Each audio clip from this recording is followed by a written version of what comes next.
তোমার সাথে এটা করলে তুমি কি করতে, বা তুমি সেই জায়গায় নিজেকে রেখে দেখো। জানি সেই খারাপটা তুমি হতে পারছো না বা পারবে না, সেটার জন্য একটু অসুবিধা হচ্ছে। তা বলে এটা নয় যে শত্রুদের থেকে কিছু শিখবো না, শত্রুদের থেকেও শেখার অনেক কিছু থাকে। চলো নেক্সট দেখে নিচ্ছি।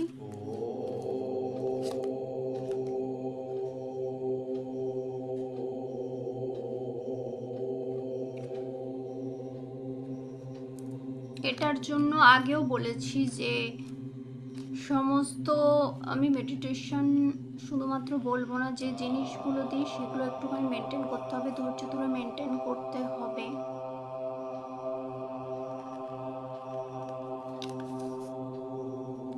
তোমাকে যে দুর্বল করতে চাইছে তা বলে তুমি সেটাই হবে, সেটার কোনো মানে নেই। যদি তুমি বুঝতে পারো দুর্বল করতে চাইছে, বা এমন কিছু ব্ল্যাক ম্যাজিক বা কিছু হতে পারে না, লোক যেটার ভয় দেখাচ্ছে হয়তো